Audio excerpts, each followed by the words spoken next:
భాషా సాంస్కృతిక శాఖ సంచాలకులుగా వచ్చేంత వరకు నేను పర్సనల్గా తెలియదు, కానీ సాంస్కృతిక శాఖ నిర్వహించాలంటే మినిమం ఏముండాలంటే కనీసపు సో ఆ లెక్కను చూస్తే నేను కూడా దానికి మినహాయింపు కాదు. నాది కూడా భాషా సాంస్కృతిక శాఖ అనే దానికి రావడానికి ముందే నాకంటూ ఒక బ్రాండ్ ఉంది సార్. సాహిత్యం వేరే, సినిమాల్లో ఉండే జానపదాలు వేరే. ప్రపంచ సాహిత్యాన్ని, ప్రపంచ సినిమాల్ని, they are the people who represented their entire cultures and their own communities, their own anguish and agonies and ఎక్స్టసీస్.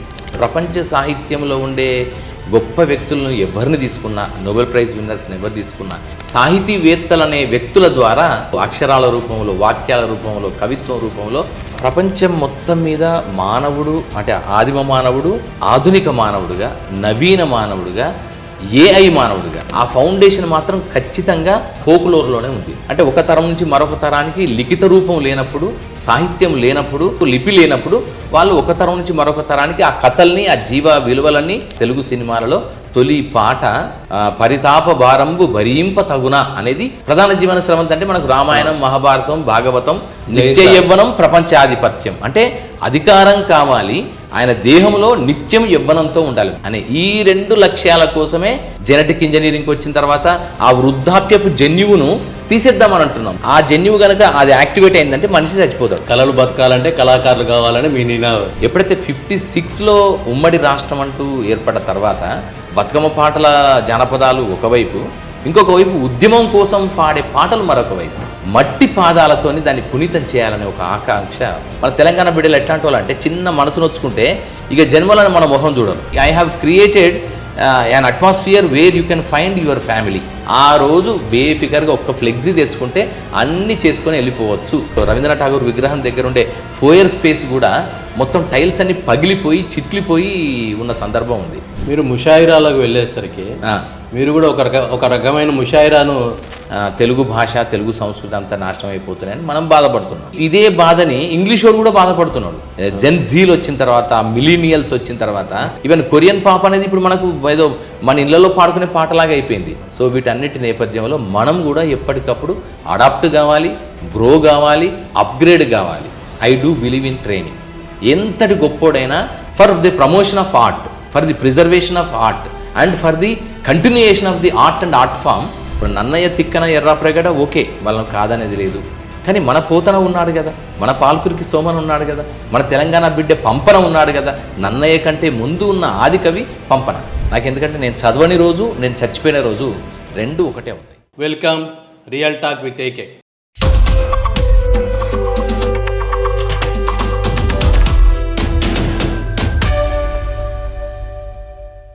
మనం ప్రస్తుతం బీసీ స్టడీ సర్కిల్ డైరెక్టర్ మామిడి హరికృష్ణ గారి సమక్షంలో ఉన్నాం.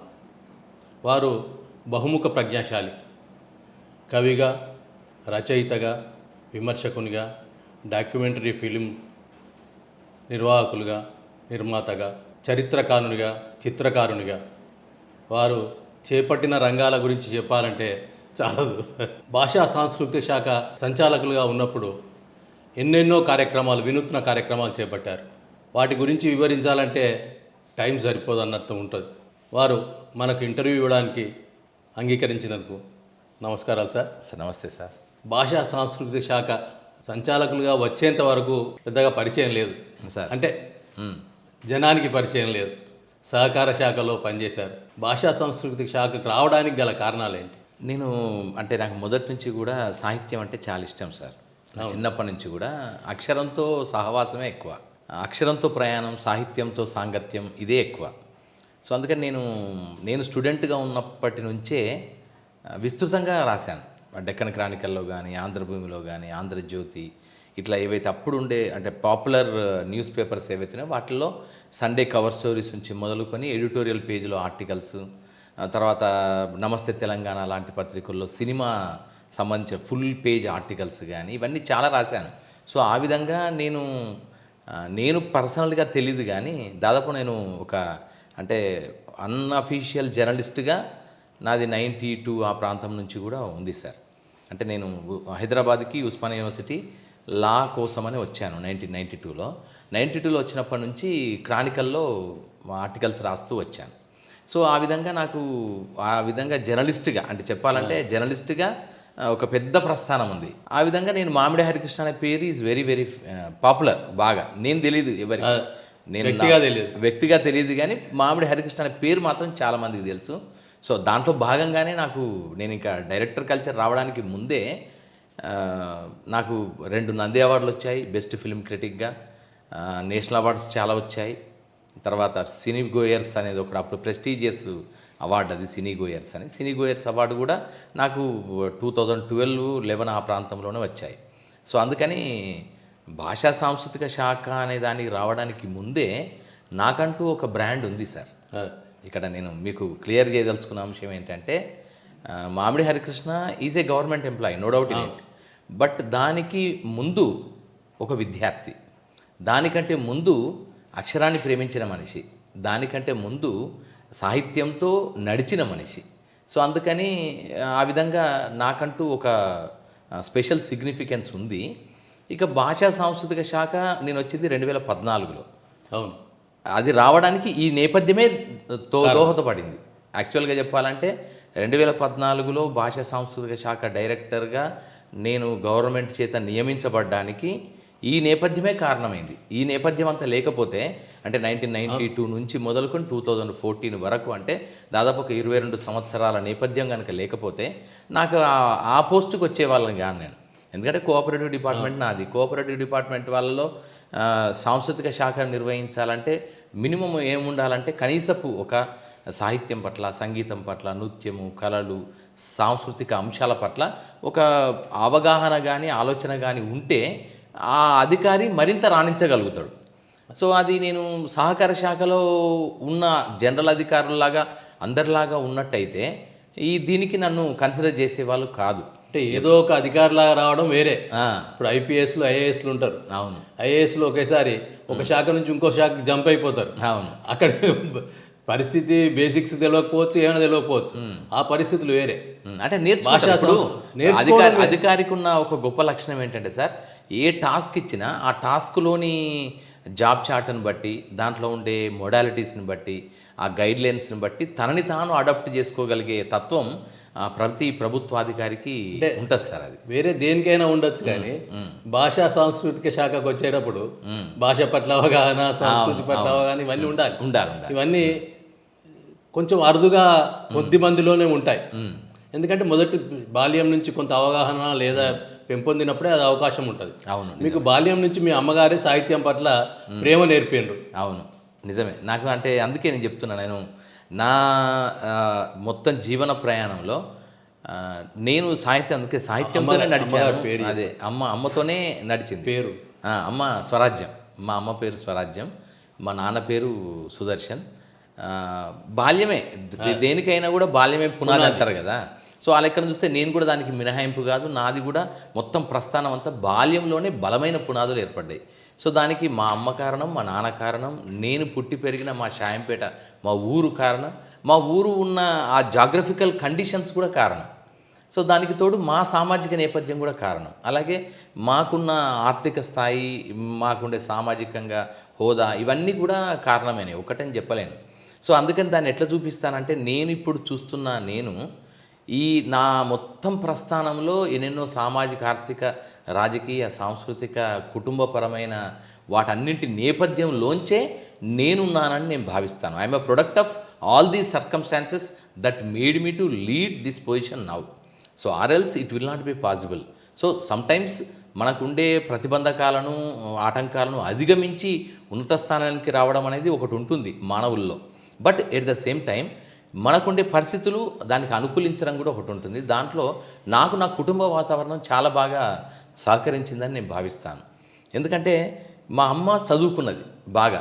ఆ అమ్మ పేరు స్వరాజ్యం. ఆ స్వరాజ్యం అనే ఆ పేరు అప్పుడు పెట్టడం వెనక మా తాతగారి ఉద్దేశం, జనరల్గా తల్లిదండ్రుల యొక్క ఉద్దేశం, వాళ్ళ ఐడియాలజీ అంతా వాళ్ళ పిల్లల పేర్లలో మనకు కనిపిస్తుంది. స్వాతంత్రోద్యమం ప్రభావం. మా తాత ఆయన స్వాతంత్రోద్యమంలో ఆయన ఉన్నాడు. ఆ స్వాతంత్రోద్యమం తాలూకు వెల్లువ ఉంది. ఆ టైంలో మా అమ్మ జన్మించింది కనుక అమ్మకి స్వరాజ్యం అని పేరు పెట్టుకున్నాడు ఆయన. సో దాన్ని బట్టి ఆయనకుండే ఐడియాలజీ తెలిసిపోతుంది, దానికి ఇంకేం చెప్పాల్సిన అవసరం లేదు. సో అట్లా అలాగే మా అమ్మ కూడా చదువుకున్నది. అప్పట్లో హన్మకొండ అమ్మాయి. మా తాత వాళ్ళు ఉండేది హన్మకొండ, అమ్మ వాళ్ళ నాన్న వాళ్ళు. ఇక మా నాన్న వాళ్ళేమో ఊరు వాళ్ళది. కాకపోతే ఊర్లోనే కొంచెం పెద్ద మోతుబరి వ్యవసాయం చేసేవాళ్ళు. యాక్చువల్లీ మాది సామాజిక నేపథ్యం అంతా పద్మశాలి చేనేత కులవృత్తికి సంబంధించింది అయినప్పటికీ మా తాత ఏం చేశారంటే ఆక్యుపేషనల్ షిఫ్ట్ చేశాడు. ఆయన పద్మశాలి చేనేతలు కాకుండా వ్యవసాయం చేయడం మొదలెట్టాడు. ఆ వ్యవసాయం చేసేసరికి ఏమైందంటే ఆయనకి భూమి, వ్యవసాయము, కొంచెం ఆదాయము, దాంట్లో ఇంకా చాలా వివిధమైన వ్యాపారాలు చేయడము. సో వీటన్నిటి వల్ల ఆయనకి కొంచెం అంటే ఆర్థికంగా సమున్నత, కొంచెం మంచి సమృద్ధత వచ్చింది. దానికి తోడు 4 కొడుకులు ఉన్నారు, 3 బిడ్డలు ఆయనకి. దాంట్లో పెద్ద కొడుకు మా నాన్న. ఆయనని చదివించాడు, మళ్ళీ మామూలు చదువు కూడా కాదు, అప్పట్లో మెడిసిన్ చేయించాడు. అప్పుడు ఆయుర్వేద బిషక్, అప్పుడు ఎంబీబీఎస్ లేదు. ఆ లేని టైంలో మా నాన్నని అప్పుడు బ్యాచులర్ ఆఫ్ ఆయుర్వేద బిషక్ వైద్య విద్వాన్ అని కోర్సులు ఉండేవి. సో దాంట్లో అనంతలక్ష్మి ఆయుర్వేద మహావిద్యాలయ అని వరంగల్లో ఉంది, ఇప్పటికీ ఉంది. అది చాలా ప్రెస్టీజియస్ ఇన్స్టిట్యూట్ అది. సో దాంట్లో ఆయనని ఆయుర్వేద మెడిసిన్ చదివాడు, 5 ఏళ్ళ కోర్సు చదివాడు. సో ఆయన డాక్టరు. ఇక మా అమ్మ, ఆమె ఎస్ఎస్సి వరకు ఆమె చదువుకుంది. సో ఇలాంటి ఒక అకాడమిక్ చదువుకున్న వాతావరణం ఎప్పుడు నేను మాట్లాడేది ఒక 50 ఏళ్ళ క్రితం అంటే ఇట్స్ టోటల్లీ డిఫరెంట్ కదా.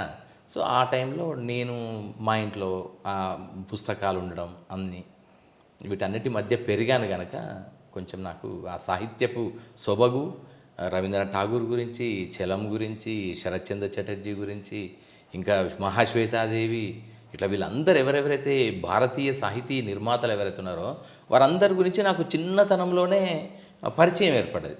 అలాగే మన తెలుగు సాహితీవేత్తలు కూడా ఇటు పోతన నుంచి మొదలుకొని, పాల్కురికి సోమరం నుంచి మొదలుకొని మనకు నన్నయ్య, తిక్కనలు, వీళ్ళతో పాటు విశ్వనాథ సత్యనారాయణ కూడా తెలిసే అవకాశం, శ్రీశ్రీతో పాటు బుచ్చిబాబు గురించి మన మిగతా అసముద్రుని జీవయాత్ర రాసిన సాంప్రదాయ అన్ని అంటే ఒక కంప్లీట్ ఆఫ్ 360 డిగ్రీస్ పర్స్పెక్టివ్ సాహిత్యపరంగా నాకు చిన్నప్పటి నుంచి కొంతవరకు ఏర్పడ్డది సార్. ఇక దాని తర్వాత నేను చదివినవి కూడా సబ్సిక్వెంట్గా ఇంటర్మీడియట్ అండ్ డిగ్రీ 2 కూడా వరంగల్లో లాల్ బహదూర్ కాలేజీలో చదివాను సార్.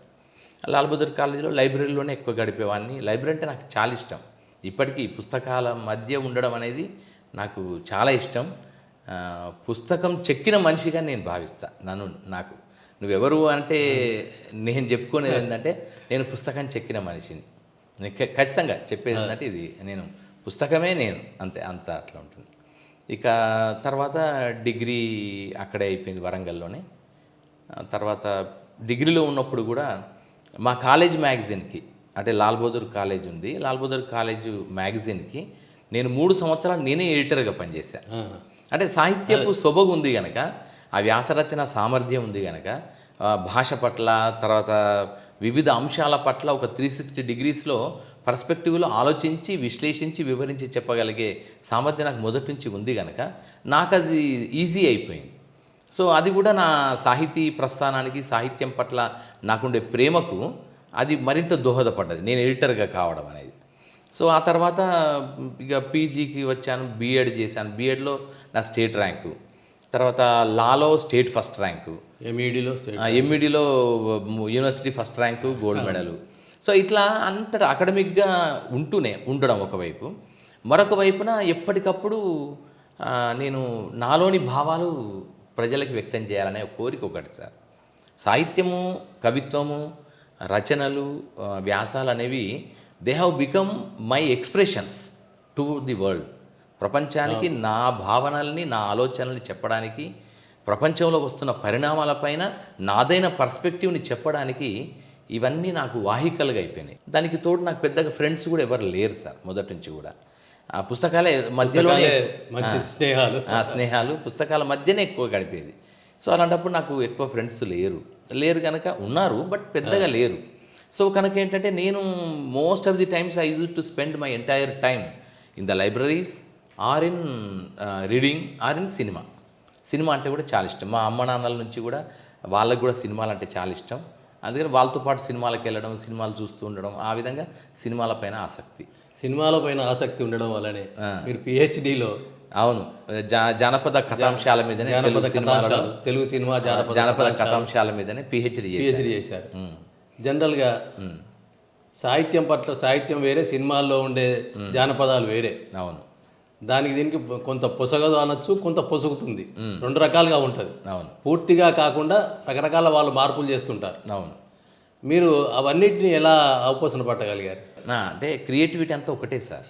నేను మొత్తం అంటే కంపారిటివ్ స్టడీస్ కూడా చాలా చేశాను కనుక ప్రపంచ సాహిత్యాన్ని, ప్రపంచ సినిమాల్ని, ఐదర్ అది తమిళ్, మలయాళం, కన్నడ, బెంగాలీ, గుజరాతీ, మరాఠీ, ఒడియా, కశ్మీరీ ఇలాంటి భారతీయ భాషలు, వాటి కంపారిటివ్ స్టడీస్ ఒకవైపు. అంటే భారతదేశ జాతీయ స్థాయిలో సినిమాలు ఎలా ఉన్నాయి, సాహిత్యం ఎలా ఉంది, కథ, నవల లేకపోతే కవిత్వం, అలాగే వ్యాసాలు, విమర్శ ఎలా ఉన్నాయనేది కంపారిటివ్ స్టడీ ఒకవైపు. మరొక వైపున సినిమాలు సార్, అది Japanese, Korean, Chinese, Italian, Spanish, Arabian, even Iranian సినిమాలు. సో ఇలా ప్రపంచవ్యాప్తంగా ఉండే సినిమాలన్నీ ఒకవైపు. ఆ సినిమాల్లో ఉండే సెన్సిబిలిటీసు, కథాంశాలు, వారి మధ్య ఉండే మానవ సంబంధాలు, వాటిని వాళ్ళు ప్రజెంట్ చేస్తున్న విధానం, లేదా వాటి నవలలు ఉన్నాయి, సాహిత్యం ఉంది. చాలా అద్భుతంగా ప్రపంచంలో కూడా అద్భుతమైన సాహిత్యం వచ్చింది.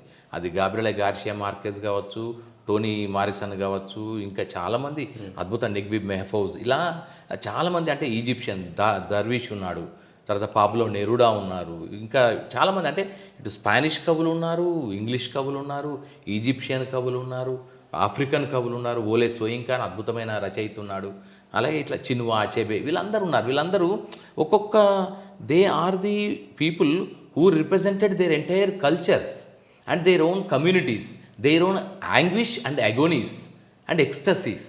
సో ఇవన్నీ వాళ్ళంటే ఒక రచయిత, అంటే గాబ్రియెల్ గార్షియా మార్కెజ్ తీసుకుంటే ఆయన గాబ్రియెల్ గార్షియా మార్కెజ్ కాదు, he is a totality of the Latin American culture. అలాగే చేగువేరా తీసుకున్నారనుకోండి, చేగువేరా మోటార్ సైకిల్ డైరీస్ అన్నీ రాశారు, దాని తర్వాత సినిమాకు కూడా తీశారు. అంటే ఇక్కడ చూడండి, సాహిత్యము, సినిమా ఈ రెండు ఇంటర్ డిపెండెంట్గా అయిపోయాయి మొత్తం. అలాంటప్పుడు ఆయన తీసుకుంటే ఆయన చేగువేరా అంటే చేగువేరా ఒక్కడు కాదు, అక్కడ ఉండే బొలీవియన్ రెవల్యూషనో లేకపోతే క్యూబన్ రెవల్యూషనో, ఫిడెల్ కాస్ట్రోనో, ఇది ఒక్కటే కాదు, అది మొత్తం totality of Latin American culture, tradition, belief system, languages, peoples struggles, ఇవన్నీ కలిపితేనే ఒక్క చేగువేరా. సో అలాగే ఒక గాబ్రియెల్ గార్షియా మార్కెజ్, అలాగే ఇంకా మీరు ఎవరిని తీసుకోండి, ప్రపంచ సాహిత్యంలో ఉండే గొప్ప వ్యక్తులను ఎవరిని తీసుకున్నా, నోబెల్ ప్రైజ్ విన్నర్స్ని ఎవరు తీసుకున్నా, ఈవెన్ సీమస్ హీనీ అని ఉంటాడు, ఆయన ఐర్లాండ్ యొక్క మొత్తం ప్రతిదీ, హరుకి మురకామి అని ఉంటాడు. సో ఆయన మొత్తం జపనీస్ భావజాలకు దాని అంతటికీ ఒక సామాజిక ప్రతినిధిగా మనకు ఆయన రచనలో మనకు కనిపిస్తాడు. సో అందుకని ఇక్కడ వీళ్ళు రచయితలు ఎప్పుడు కానీ, సాహిత్యవేత్తలు ఎప్పుడు కానీ తాము కాకుండా తమ సామాజిక ప్రతినిధులుగా సామూహిక కాన్షియస్నెస్ని, కలెక్టివ్ కాన్షియస్నెస్ని తమ రచనల్లో వ్యక్తీకరించారు సార్. ఈవెన్ శరత్చంద్ర చటర్జీ తీసుకోండి, ఆయన తీసుకుంటే ఆయన మొత్తం బెంగాలీ 1920s ఉండే బెంగాలీ సామాజిక సామూహిక నేపథ్యం అంతా దానిలో కనిపిస్తుంది. రవీంద్రనాథ్ ఠాగూర్ తీసుకున్న చిత్రాంగద తీసుకున్నా, మీరు క్రెసెంట్ మూను, మిగతా ఏది గీతాంజలి తీసుకున్నా, ఎక్కడ తీసుకున్నా బెంగాలీ ప్రజల్లో ఉండే ఒక తాత్విక నేపథ్యం, దానికి తోడు ఉండే ఒక సామూహిక కాన్షియస్నెస్, అది కలెక్టివ్ అన్కాన్షియస్నెస్, కలెక్టివ్ కాన్షియస్నెస్, ఈ రెండింటి భావనలు మనకు వాళ్ళ రచనలో కనిపిస్తాయి. సో అంటే నేనేమనుకుంటానంటే, ఒక సమాజం ఒక కాలంలో, ఒక తరంలో తనని తాను వ్యక్తీకరించుకోవడానికి సాహితీవేత్తలనే వ్యక్తుల ద్వారా ఈ రూపంలో, అక్షరాల రూపంలో, వాక్యాల రూపంలో, కవిత్వం రూపంలో కాలం తనని తాను డిఫైన్ చేసుకుంటుందని నేను భావిస్తాను. అయితే మీరు తీసుకున్న పిహెచ్డి అంశం, దాన్ని సేకరించేటప్పుడు కానీ, దాని లోతుల్లోకి వెళ్ళేటప్పుడు కానీ ఏమైనా ఇబ్బందులు ఎదురయ్యాయి? ఏమి ఇబ్బందులు లేవు సార్. ఎందుకంటే అందుకే దాంట్లో ఉన్న గొప్పతనం ఏంటంటే, నేను ఎందుకు సెలెక్ట్ చేసుకున్నా అంటే, ప్రపంచం మొత్తం మీద మానవుడు, అంటే ఆదిమ మానవుడు, ఆధునిక మానవుడుగా, నవీన మానవుడుగా, ఏఐ మానవుడుగా, ఆదిమ మానవుడు, ఏఐ మానవుడు, ఇప్పుడు we are talking about AI all the time, artificial intelligence మానవుడిగా, కృత్రిమ మీద మానవుడిగా జరిగిన మొత్తం ప్రస్థానంలో ప్రతి చోట, ప్రతి సందర్భంలో తనని ప్రభావితం చేసింది జానపదాలే సార్. దాంట్లో అసలు డౌటే లేదు. ఎందుకంటే జానపదము, గిరిజనము అనేది మౌలికమైన బేసిక్, ఇది ఫౌండేషన్. ఇది మనం ఎన్ని అవతారాలు ఎత్తినా, ఎంత కొత్త సొబగులు అద్దుకున్నా, దాంట్లో ఉండే మూలాంశం ఒక ఫౌండేషన్ ఉంటుంది కదా, ఆ ఫౌండేషన్ మాత్రం ఖచ్చితంగా ఫోక్లోర్లోనే ఉంది. ఎందుకు ఫోక్లోర్లో ఉందంటే అది ఆదిమ సైన్స్ సార్. అలాగే అది ఆదిమ జాతుల తాలూకు కొనసాగింపు. సో అందుకని నేనేమనుకున్నా అంటే చూసాను అజర్బైజాన్ జానపద కథలు, రష్యన్ జానపద కథలు, జపనీస్ జానపద కథలు, ఈవెన్ రోమన్లో కూడా జానపద కథలు ఉన్నాయి. మనకు తెలుగు జానపద కథలే కాదు, చందమామ కథలు, జానపద కథలు మనవి మాత్రమే కాదు. అంటే ప్రపంచవ్యాప్తంగా ప్రతి జాతికి, ప్రతి సమాజానికి, ఆఫ్రికన్ సమాజంలో కూడా ఆఫ్రికన్ జానపద గాథలు ఉన్నాయి, దక్షిణాఫ్రికా జానపద గాథలు ఉన్నాయి, ఈవెన్ ఉగాండాలో కూడా జానపద గాథలు ఉన్నాయి. ఇప్పుడు లాటిన్ అమెరికా ఉంటుంది, లాటిన్ అమెరికాలో కూడా బ్రెజిల్ జానపద గాథలు ఉన్నాయి, ఈవెన్ ఆస్ట్రేలియాలో కూడా జానపద గాథలు ఉన్నాయి, అమెరికాలో ఒరిజినల్ నేటివ్ అమెరికన్స్ ఉన్నారు, రెడ్ ఇండియన్స్, వాళ్ళకు సంబంధించిన జానపద గాథలు కూడా ఉన్నాయి. సో అలాంటిది నాకు ఏమనిపించింది అంటే, అరే ఈ ప్రపంచం మొత్తం మీద మౌలికంగా ఉన్న ఒక కామన్ ప్లాట్ఫామ్ ఏంటంటే జానపద గాథలు, జానపద కథలు, జానపద జీవన విధానం, జానపద జీవన శైలి అనేది ఒక బేసిక్ ప్లాట్ఫామ్ అనే విషయం అర్థమైంది sir. First thing. Second thing ఏంటంటే దాన్ని ఇంటర్ప్రిట్ చేయడం ఎన్ని రూపాల్లో ఇంటర్ప్రిట్ చేశారనేది ఆలోచించాలి, దాన్ని ఒక వ్యక్తీకరించాలి. అయితే వాళ్ళ కాలంలో మొదట్లో వాళ్ళు ఏం చేశారంటే కథల రూపంలో చెప్పారు, అనుసృతంగా, అంటే ఒక మౌఖికంగా, అనుసృతంగా, శ్రవణంగా. అంటే ఒక తరం నుంచి మరొక తరానికి లిఖిత రూపం లేనప్పుడు, సాహిత్యం లేనప్పుడు, అంటే లిఖిత సాహిత్యం లేనప్పుడు, లిపి లేనప్పుడు వాళ్ళు ఒక తరం నుంచి మరొక తరానికి ఆ కథల్ని, ఆ జీవ విలువలని, వాళ్ళకు అనిపించిన అనుభవాలని కథల రూపంలో చెప్పుకుంటూ వచ్చారు. ఒక రకమైన పాటల రూపంలో, గేయాల రూపంలో ఉంది. గేయగాథ, అందుకే బ్యాలెడ్స్ అంటాం, ఇంగ్లీష్లో ఏమంటాం అంటే దీన్ని బ్యాలెడ్స్ అంటారు వాటిని. జానపద కథలన్నీ కూడా బ్యాలెడ్స్ రూపంలోనే ఉంటాయి. సో బ్యాలెడ్స్ రూపంలో చెప్పుకుంటూ వచ్చారు. వాటిని మళ్ళీ ఆధునికత, టెక్నాలజీ వచ్చిన తర్వాత, అంటే ప్రింటింగ్ మెషిన్స్ వచ్చిన తర్వాత, జాన్ గూటెన్బర్గ్ అని అంటాడు ప్రింటింగ్ మెషిన్ కనుక్కున్న తర్వాత, స్క్రిప్ట్ వచ్చిన తర్వాత, లిపి తెలిసిన తర్వాత దాన్ని లిపిబద్ధం చేయడం మొదలెట్టారు. లిపిబద్ధం చేసిన తర్వాత అచ్చు యంత్రాలకు తీసుకొచ్చారు. అచ్చు యంత్రాలకు తీసుకొచ్చిన తర్వాత సినిమాల్లోకి, విజువల్ కంటెంట్లోకి తీసుకొచ్చారు. సో ఇలా ఒక జానపద మౌలిక కథ, అంటే అది the very basic foundational story, క్రమక్రమంగా ఫామ్ మారుతున్న కొద్దీ, కాలక్రమంగా శాస్త్ర సాంకేతిక విజ్ఞానం పెరుగుతున్న కొద్దీ అది పరిణామం చెందుకుంటూ కొత్త రూపాల్లోకి వచ్చింది. అలా కొత్త రూపాల్లో సినిమాలకు కూడా వచ్చింది సార్. అందుకే తెలుగు సినిమా విషయానికి తీసుకుంటే, నేను తీసుకునే తెలుగు సినిమాల్లో జానపద కథాంశాలు ఒక అధ్యయనం అంది దాని శీర్షిక పేరు. సో తెలుగు సినిమాల విషయాన్ని తీసుకుంటే 1931-32లో తెలుగు సినిమా ప్రారంభమైంది. హనుమంతప్ప మునియప్పరెడ్డి మొదటి దర్శకుడు, భక్త ప్రహ్లాద తొలి సినిమా, చెందాల కేశవదాసు అనే ఖమ్మం వాసి, తెలంగాణ బిడ్డ, దాంట్లో పాటలన్నీ ఆయనే రాశాడు. పరితాప భారంబు భరింప తగున అనేది తొలి పాట, తెలుగు సినిమాలలో తొలి పాట చెందాల కేశవదాసు రాసిన పాట అది. సో ఇదంతా చరిత్ర. అది భక్త ప్రహ్లాద అంటే పౌరాణిక గాథని నాటక రూపంలో ఉన్నదాన్ని సినిమాకి అనుకూలంగా మలుచుకున్నారు. కానీ అది ఎప్పటివరకు మన జానపద కథలు మొదట్లో రాలే. జానపద కథలు ఎప్పుడు వచ్చాయంటే బాలరాజు నుంచి మొదలైంది సార్. నాగేశ్వరరావు గారు అప్పుడు కొత్తగా ప్రయత్నం చేస్తున్నాడు. అక్కినే నాగేశ్వరరావు గారు బాలరాజుతో మొదలై బాహుబలి వరకు తెలుగు సినిమా ప్రస్థానం, దాదాపు 90 ఏళ్ళ ప్రస్థానంలో ఒక అద్భుతమైన జర్నీ ఉంది సార్. సో అవన్నీ అందుకనే వాటిని కేటగరైజ్ చేశాను. నేను చేసిన పరిశోధన కూడా, నేను ప్రాపంచికంగా జానపద కథలు ఎలా ఉన్నాయి, ఒకటి భారతదేశంలో వివిధ రాష్ట్రాలలో ఉండే జానపద గాథలు, రాజస్థానీ జానపద గాథలు ఎలా ఉన్నాయి, హిమాచల్ ప్రదేశ్లో ఉండే జానపద గాథలు ఎలా ఉన్నాయి, నార్త్ ఈస్ట్ స్టేట్స్లోని జానపద గాథలు డిఫరెంట్ ఉంటాయి. అంటే వాటికి ఉండే భౌగోళిక నైసర్గిక పరిస్థితుల నేపథ్యంలోంచే ఆ కథలు పుడతాయి. ఆ కథల్లోంచే ఆ జీవన విలువలు, సందేశాలు, నైతికత, ఒక సూత్రం, మౌలిక నైతిక సూత్రం అంతా కూడా డిసైడ్ అవుతుంది. సో అందుకని వీటన్నింటి నేపథ్యంలో ఇవన్నీ నేను గమనిస్తూ వచ్చాను. ఇంకొక గమ్మత్తైన విషయం ఏంటంటే, ఇవి ప్రధాన జీవన స్రవంతికి ప్యారలల్గా ఉండే అంశాలు సార్.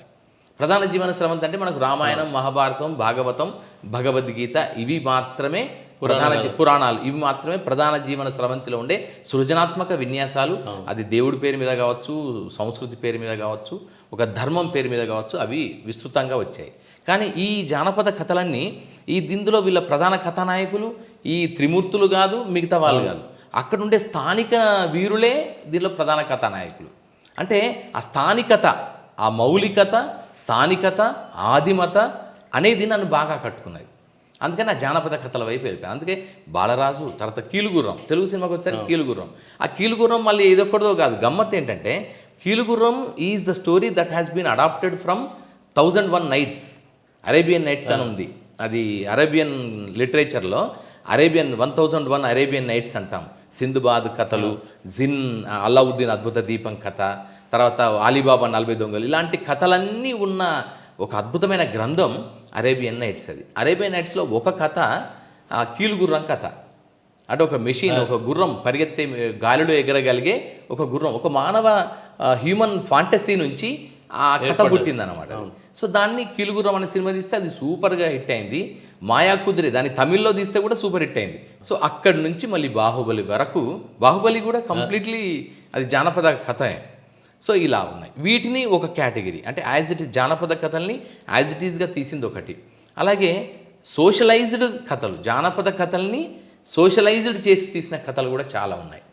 అలాగే జానపద కథల్లోని మౌలిక సూత్రాన్ని తీసుకొని ఈ ప్రస్తుత కాలానికి అనుకూలంగా చేసే ఒక సెటైరికల్గా తీసిన సినిమాలు కూడా చాలా ఉన్నాయి. సో అందుకని నాకు అర్థమైంది ఏంటంటే ఇప్పుడు మనం తీస్తున్న సినిమాలు ఏవైనా కానీ దాంట్లో ఉండే మౌలికమైన ప్రాథమికమైన సూత్రాలన్నీ కూడా జానపద కథల్లో చెప్పిన ఆ సంఘర్షణల మీదనే ఇప్పటికీ ఉన్నాయి సార్. ఎందుకు ఉన్నాయంటే ఇది మౌలికత, ఇది కలెక్టివ్ అన్కాన్షియస్నెస్. సైకాలజీలో చెప్పాలంటే, ఫ్రాయిడియన్ పర్స్పెక్టివ్లో చెప్పాలంటే ఇదంతా మానవ జాతి సామూహిక అచేతనలో దాగి ఉన్న సంక్షిప్తమైన జ్ఞాపకాల సంచయం ఇది. ఆ జ్ఞాపకాల్లోంచే కథలు వస్తాయి. వేరువేరుగా చెప్తాం కావచ్చు, రూపం మారచ్చు, నేపథ్యం మారచ్చు, బ్యాక్డ్రాప్ మారచ్చు, కానీ చెప్పే కథలన్నీ మాత్రం ఇవే ఉంటాయి, ఇవే ఉంటాయి అనేది ఒకటి అర్థమైంది. జానపద కథల్లో చెప్పే గొప్ప విశేషం, ఒక విలన్ ఉంటాడు సార్, ఒక చెడు ఉంటుంది, ఒక మంచి ఉంటుంది. ఈ చెడు పైన మంచి విజయం సాధించడం అనేది ఒక మౌలిక సూత్రం ఉంటుంది, ఒక సూత్రం. ఈ నేపథ్యంలో నేను అబ్జర్వ్ చేశాను అసలు నెగిటివ్ క్యారెక్టర్స్ని ఎట్లున్నాయి, అసలు వాళ్ళు ఏంటి అనే దాన్ని కూడా అధ్యయనం చేశాను సార్. దాంట్లో నెగిటివ్ క్యారెక్టర్స్ని తీసుకుంటే అది మాయల మరాఠీ కావచ్చు, నేపాలీ మాంత్రికుడు కావచ్చు, మీకు ఎవరైనా తీసుకోండి, వాళ్ళు చేసేది రెండు పనుల కోసం చేస్తారు. వాళ్ళు తపస్సు చేసేదైనా, తలగోసుకునేదైనా, లేకపోతే ఎవరైనా బలిచ్చేదైనా దేనికోసం చేస్తారంటే రెండు కోరికలు సార్. ఒకటి ఏంటంటే నిత్య యవ్వనం, ఫర్ ఎవర్ యంగ్ ఉండాలనుకుంటాడు సార్ ఆయన. ఆ నిత్య యవ్వనం అంటే ఎప్పటికీ నేను యంగ్గా ఉండాలనేది ఒక లక్ష్యం కోసం, ఆ కోరిక నెరవేర్చుకోవడం కోసం పాతాళ భైరవినో లేకపోతే మహాశక్తినో ఎవరినో ఆరాధిస్తూ ఉంటాడు, అదొకటి. రెండవది ప్రపంచాధిపత్యం, మొత్తం నిత్య యవ్వనం, ప్రపంచాధిపత్యం అంటే అధికారం కావాలి, ఆయన దేహంలో నిత్యం యవ్వనంతో ఉండాలి, వృద్ధాప్యం అనేది రాకుండా ఎప్పుడు యవ్వనంగా ఉండగలగాలి అనే ఈ 2 లక్ష్యాల కోసమే నిరంతరం మానవుడు జానపద కథల్లో విలన్ చేసే పనులన్నీ అవే ఉంటాయి. సో దీన్ని నేను చాలా అనాలిసిస్ చేశాను సార్. ఎందుకు, why this particular antagonist in the folklore is very particular about these particular 2 desires. ఎందుకు అని అన్నప్పుడు నాకు అర్థమైంది ఏంటంటే ఆదిమ మానవుడి కాలం నుంచి కూడా మనలో అంతర్గర్భితంగా ఉన్న ఒక unconscious desire, unconscious wish and will ఏంటంటే ఎప్పుడు వృద్ధాప్యాన్ని అంగీకరించే తనం లేకపోవడం సార్. శారీరకపరమైన పరిమితులు లేని ఒక నవ్య ఉత్సాహం కావాలి, నవనవోన్మేష జీవనం కావాలి అనేది ఒక కోరిక సార్. ఆ కోరిక ఆది మానవుడి నుంచి ఉన్నది, అది ఇప్పటికీ వేర్వేరు రూపాలలో కొనసాగుతున్నది. ఇప్పుడు మనం మోడర్న్ టైమ్స్లో క్లోనింగ్ అంటున్నాం, జెనెటిక్ ఇంజనీరింగ్కి వచ్చిన తర్వాత ఆ వృద్ధాప్యపు జన్యువును తీసేద్దామని అంటున్నాం. 33 మన మనిషిలో హ్యూమన్ జెనోమ్ ప్రాజెక్టును కూడా కనుక్కున్నారు సార్ సైంటిఫిక్గా. హ్యూమన్ జెనోమ్ ప్రాజెక్టును కనుక్కున్న తర్వాత 33,000 జన్యువులు ఉన్నాయనేది గుర్తించారు. దాంట్లో ఒక జన్యువు డెత్ జన్యువు. ఆ జన్యువు కనుక అది యాక్టివేట్ అయిందంటే మనిషి చచ్చిపోతాడు ఒకటి. ఇంకొకటి ఒక జన్యువు వృద్ధాప్య జన్యువు. ఆ జన్యువు కనుక అప్పటి వరకు డార్మెంట్గా ఉంటాయి, ప్రతి జన్యువులు అన్నీ ఉంటాయి, కానీ వాటి టైం వచ్చినప్పుడు మాత్రమే అవి యాక్టివ్ అవుతాయి, మిగతా టైంలో నిద్రాణంగా ఉండిపోతాయి సార్. మీరు భాషా సాంస్కృతిక శాఖ సంచాలకులుగా వచ్చిన తర్వాత అంతవరకు ఉన్న విధానాలలో కొన్ని మార్పులు చేశారు. అవును, రవీంద్ర భారతి కానీ, తెలంగాణ సంగీత అకాడమీ కానీ, సో సాహిత్య అకాడమీ కానీ చెప్తాను సార్, రకరకాల మార్పులు చేశారు. రవీంద్ర భారతి నిర్వహణలో కూడా మార్పులు చేశారు. జానపద కళలను ప్రోత్సహించారు, కళలు కంటే కళాకారులను ప్రోత్సహించారు. ఎస్ సార్, కళలు బతకాలంటే కళాకారులు కావాలని మీ నినాదం. అవును సార్, అవును సార్. ఇలాంటివన్నీ ఉన్నాయి. ఈ మార్పులు చేయడానికి గల కారణాలు ఏంటి? తెలంగాణ సార్. తెలంగాణ వచ్చిన తర్వాత తెలంగాణ తనాన్ని చూపించాలనేది. ఎందుకంటే మనము ఒక సాంస్కృతికంగా అద్భుతమైన చరిత్ర వారసత్వము ఉన్న నేల తెలంగాణ. నేను అందుకే ఏం చెప్తానంటే ఆల్ ద టైం సకల సంస్కృతుల నజరాన తెలంగాణ, సకల కళల ఖజానా తెలంగాణ. ఇది నా నినాదం, అంటే నేను నమ్మిన సూత్రం ఇది. సో అయితే ఏమైందంటే మనకు ఉమ్మడి రాష్ట్రంలో ఉండడం అంటే పర్టికులర్లీ 1952 తర్వాత 1948 వరకు కూడా మనదైన తనంతోనే మనం ఉన్నాం, 52 వరకు కూడా మనదైన తనంతోనే మనం ఉన్నాం. ఎప్పుడైతే 56లో ఉమ్మడి రాష్ట్రం అంటూ ఏర్పడ్డ తర్వాత తెలంగాణ తత్వం కానీ, తెలంగాణ భాష కానీ, యాస కానీ, జీవన విధానం కానీ, మన ఆహారపు అలవాట్లు కానీ, మనదైన సాంస్కృతిక జీవన విలువలు, జానపద కళలు, గిరిజన కళారూపాలు ఇవన్నీ కూడా కొంచెం వెనక్కి పోయే పరిస్థితి వచ్చింది. వెనక్కి పోయే పరిస్థితి అంటే వచ్చేసింది, అంతే. అది వచ్చేసింది 56 నుంచి 2014 వరకు ఒకలాంటి వివక్ష 3 జరిగాయి సార్ అక్కడ. అయితే సైడ్ లైన్ చేయబడ్డాయి, లేదా ఆపరేషన్ అణిచివేయబడ్డాయి, లేదా నెగ్లెక్ట్ చేయబడ్డాయి. ఈ 3 జరిగాయి. సో దీనివల్ల మనకు ప్రజలందరిలో కూడా నాది కనిపించాలి కదా, నా గొంతు వినిపించాలి కదా, నా పాట, నా జీవితం కనిపించాలి, ప్రతి చోట వినపడాలనేది ఒకటి ఆకాంక్ష. ఆ ఆకాంక్షలోంచే ఆ అస్తిత్వం వచ్చింది. అస్తిత్వంలోంచే మనకు ఏలినేషన్ అంటే మన నుంచి మనం పరాయీకరణ పొందిన ఫీలింగ్ వచ్చింది. ఆ ఫీలింగ్ నుంచే తెలంగాణ ప్రత్యేక రాష్ట్ర ఉద్యమ ఆకాంక్ష మొదలైందనేది మనందరికీ తెలిసిందే. సో అందుకని తెలంగాణ రాష్ట్రం ఏర్పడిన తర్వాత వెంటనే ఇక అంతే, ఇంకేం లేదు. 60 ఏళ్ళు అంటే 56 నుంచి 2014 వరకు ఉండే 58 సంవత్సరాల ఒక లోటు ఉంది. ఆ లోటుని నేను భర్తీ చేయాలనే ఒకే ఒక్క లక్ష్యం భాషా సాంస్కృతిక శాఖ సంచాలకుడిగా పదవీ స్వీకారం చేసిన వెంటనే నేను ప్లాన్ చేసుకున్నాను సార్. సో దానికోసం మీరు చెప్పినట్టుగా ఒక్కొక్క విషయం చెప్తాను. రవీంద్ర భారతి పరంగా ఏం జరిగింది ఒకటి చెప్తాను, తర్వాత డిపార్ట్మెంట్ పరంగా ఏం జరిగిందో ఆ రెండు కోణాల్లోంచి చెప్తాను సార్. రవీంద్ర భారతి అనేది మొత్తం సాంస్కృతిక వేదిక అది. కానీ నిజానికి చెప్పాలంటే రవీంద్ర భారతి బియాండ్ కూడా చాలా ఉంది తెలంగాణ ప్రతి రాష్ట్రంలో, ప్రతి మూలలో, ప్రతి పల్లెలో, ప్రతి మట్టిలో కూడా ఒక అద్భుతమైన సాంస్కృతిక జీవన విలువలు ఉన్నాయి సార్.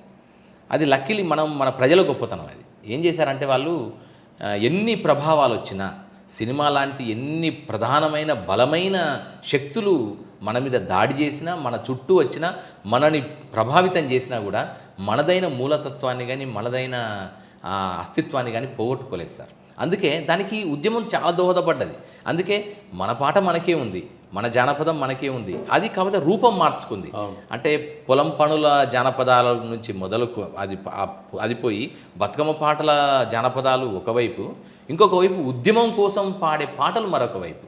సో ఈ విధంగా పాట మాత్రం అట్లాగే కొనసాగింది, కవిత్వం అలాగే కొనసాగింది, కథలు కూడా అద్భుతంగా తెలంగాణ జీవితాన్ని ప్రతిబింబించే కథలు కూడా ఒక పాయలాగా అవి కొనసాగుతూనే వచ్చాయి. ఎప్పటి నుంచి చిల్లర దేవుళ్ళు నుంచి మొదలుకొని అంతకుముందు నుంచి కూడా ఆ కథలు, సాహిత్యము, నవలలు అలా కొనసాగుతూ వచ్చాయి. సో వీటి నేపథ్యాన్ని నేను అంతా అధ్యయనం చేసిన వాడిని కనుక తెలంగాణ రాగానే నాకంటూ ఒక రూట్ మ్యాప్ ఏర్పాటు చేసుకున్నాను సార్. ఆ రూట్ మ్యాప్లో ఫస్ట్ ఏంటంటే రవీంద్ర భారతిని నేను ఒక విధంగా మార్చాలి. అంటే కేవలం రవీంద్ర భారతి అప్పటి వరకు ప్రధానంగా అంటే మిగతా కళలు అన్నిటితో పాటు శాస్త్రీయ కళలకు మాత్రం అగ్రభాగం ఉండేది సార్. అంటే అది భరతనాట్యం కావచ్చు, కూచిపూడి కావచ్చు, కర్ణాటక సంగీతం, హిందుస్థానీ సంగీతం, ఇలాంటి వాటికే అగ్ర ప్రాధాన్యత ఉండింది. మిగతావి కూడా ఉన్నాయి, లేదనేది కాదు, బట్ తక్కువ ఉండింది. కానీ నేను వచ్చిన తర్వాత ఏంటంటే ఫస్ట్ దానికి నేను మా రవీంద్ర భారతిలో ప్రాంగణంలో కానీ, రవీంద్ర భారతి వేదిక మీద కానీ, ప్రధాన వేదిక మీద కానీ మట్టి పాదాలతోని దాన్ని పునీతం చేయాలనే ఒక ఆకాంక్ష ఉంది సార్. ఎందుకంటే తెలంగాణ అంటేనే జానపద కళలు, తెలంగాణ అంటే గిరిజన సంప్రదాయాలు, వాటిని అతిక్రమించి కానీ, వాటిని అధిగమించి కానీ, వాటిని విస్మరించి కానీ చేయలేమని అనుకున్నాను కనుక దానివైపు మొగ్గు చూపాము. మొగ్గు చూపి ఎక్కడెక్కడ ఏ వాడలో, ఏ వీధిలో, ఏ మూలలో, ఏ అడవిలో, ఏ కొండల్లో, ఏ గుట్టల్లో ఎక్కడ ఏ కళాకారుడున్నా వారికి నేనే అప్రోచ్ అయ్యాను. నిజానికి చెప్పాలంటే వాళ్ళందరూ మర్చిపోయారు రవీంద్ర భారతి అనేది ఒక విషయం ఉందనే విషయం కూడా మర్చిపోయి వాళ్ళ స్థానికంగా ఎవరి పాటలు వాళ్ళు పాడుకుంటున్నారు. రవీంద్ర భారతిలో ప్రదర్శన చేయాలంటే వాళ్ళకి సాధ్యం కాదని వాళ్ళు అసలు దాంతో డిటాచ్ అయి ఉన్నారు, వాళ్ళంతా డిటాచ్ అయిపోయి ఉన్నారు. నేను అప్పుడు ఏం చేసిందంటే వాళ్ళందరికీ ఫోన్లు చేసి పర్సనల్గా ఫలానా మీ ద్వారానో ఇంకెవరి ద్వారానో తెలిసారనుకోండి, ఎక్కడో మన్ననూరు అడవుల్లో ఒక చెంచు కళాకారుడు ఉన్నాడు, నాగర్ కర్నూలు ప్రాంతంలో ఒక ఖడ్డితంత్రి వాయిద్య నిపుణుడో లేకపోతే మంచి కళాకారుడు, ఒక కిన్నెర కళాకారుడు ఉన్నారనుకోండి, వెంటనే నేను I use to make a phone call to them, I use to get the connection contact number from them. నేను దొరకబట్టి నేను ఫోన్ చేసేవాడిని. అలా ఎక్కడెక్కడో మట్టి పాదాలతో ఉండే కళాకారులందరినీ కూడా రవీంద్ర భారతికి ఆహ్వానించడం అనేది ఒకటి పెట్టుకున్నాను సార్. తర్వాత రెండవది అంటే ప్రదర్శన ఇవ్వడం, వాళ్ళకి ప్రదర్శన అవకాశాలు ఇవ్వడం. మూడవది వాళ్ళకి ఆదాయాన్ని కూడా ఇవ్వడం.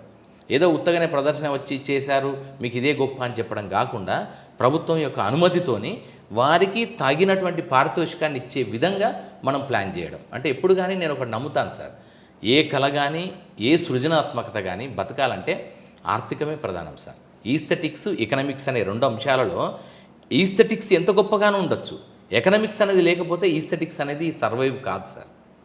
ఎందుకంటే బతకాలి కదా, లైవ్లీహుడ్ ఉండాలి కదా, జీవిక ఉంటే కళ ఎంతైనా రాణింపగలుగుతుంది. అందుకని నేను దాన్ని కూడా లింక్ చేశాను సార్. దీనికోసం ఏం చేశానంటే రవీంద్ర భారతిలో ఆవో అప్రోచ్ అని పెట్టాను sir. AAO approach. AAO approach ఏంటంటే రవీంద్ర భారతిని ఫస్ట్ ఆడియన్స్ ఫ్రెండ్లీగా చేయాలి. ఆడియన్స్ అంటే ప్రేక్షకులు వచ్చి రావడానికి కూర్చొని మంచి ఏసీ ఉండాలి, చల్లగా ఉండాలి, హాయిగా ఉండాలి, ఆ వేదిక ఆంబియన్స్ అదంతా కూడా బాగుండాలి. అంటే ప్రేక్షకుడికి ఒక రావడానికి ఫ్లెక్సిబిలిటీ ఉండాలి. మేము ఆ గేట్ దగ్గర నుంచే చూసి ఇది మనది కాదని పారిపోయేటట్టు ఉండొద్దు. మన తెలంగాణ బిడ్డలు ఎట్లాంటి వాళ్ళు అంటే చిన్న మనసు నొచ్చుకుంటే ఇక జన్మలను మన మొహం చూడరు. అంటే చాలా ఆత్మగౌరవంతో ఉండే మనుషులు సార్. కళాకారులు ఇంతకంటే ఎక్కువ ఇంకా. సో అందుకని పొరపాటున ఒక్కసారి కనుక వాళ్ళకి మనసు నొచ్చుకుంటే ఇక ఆ గడప దొక్కరు. అందుకని నాకు ఆ సెన్సిబిలిటీ తెలుసు. అందుకని నేను వాళ్ళందరినీ కూడా చాలా మర్యాదగా గౌరవంగా తీసుకొని పిలుచుకొచ్చి నా ఛాంబర్లో కూర్చునబెట్టి సగౌరవంగా వాళ్ళకి సత్కారాలు చేసుకుంటూ మర్యాద ఇచ్చుకుంటూ ఒక family I have created an atmosphere where you can find your family. ఒక మన ఇంటికి ఇక్కడికి వస్తే మన ఇంటికి వచ్చిన ఫీలింగ్ని కలిగించే విధంగా మనం క్రియేట్ చేయగలిగాం సార్. అందుకని ఆవో అప్రోచ్ అని పెట్టుకున్నాను. ఆవో అంటే ఆడియన్స్ ఫ్రెండ్లీగా ఉండడం, ఇంకొకటి ఆర్టిస్ట్ ఫ్రెండ్లీగా ఉండడం. అంటే కళాకారుడు కదా మెయిన్. నాకు కళాకారుడు ప్రతి కళాకారుడి ద్వారానే కనిపిస్తుంది కనుక కళాకారుడికి అనుకూలంగా ఉండాలి. ఆ రేట్స్ నుంచి మొదలుకొని అక్కడ ఉండే ఫెసిలిటీస్ కానీ ఏదంటే అది వాళ్ళకి అరేంజ్ చేసేలాగా మనము ముందు సేవ చేసేలాగా ఉండాలనేది ఒక పాయింట్ సార్. ఇంకొకటి ఆర్గనైజర్స్ ఫ్రెండ్లీగా ఉండాలి. ఎందుకంటే ప్రభుత్వ ఆలోచనకి కళాకారుడికి మధ్య ఒక సంధానకర్త ఎవరంటే ఆర్గనైజర్ సార్. ఏదైనా ఆర్గనైజేషన్ కానీ ఆర్గనైజర్ కూడా అనుకూలంగా ఉండాలి.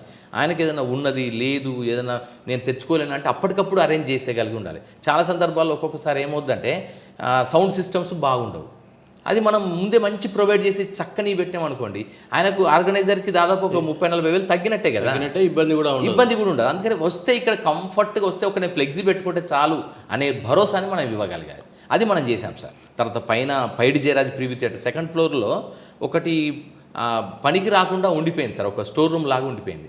దాన్ని ఒక మంచి 150 మంది కెపాసిటీ, 112 మంది సీటింగ్ కెపాసిటీ ఉండేలాగా ఒక ప్రీవ్యూ థియేటర్ పెట్టి సినిమాలు, షార్ట్ ఫిలిమ్స్ ఇలాంటివి కూడా ప్రదర్శించే విధంగా దానికి ఒక పైడి జయరాజ్ ప్రీవ్యూ థియేటర్ అని పెట్టి ప్రభుత్వం యొక్క అనుమతితో ఆ నేమ్ చేసినాం. అది దానికి జీవో కూడా ఇష్యూ చేసింది. మీరు ప్రివ్యూ థియేటర్ పెట్టడం వల్ల పెట్టి అట్లా చాలా మంది డాక్యుమెంటరీలో ప్రదర్శన చేయడానికి అవకాశం ఏర్పడ్డది. అవును. కొంతమంది వాళ్ళ భవిష్యత్తులో డైరెక్టర్లుగా గుర్తింపు పొందారు చాలామంది సార్. దానివల్ల ఏంటంటే దాదాపు ఎప్పటి నుంచి 2015 నుంచి మొదలుకొని 16 నుంచి మొదలెట్టాం సార్.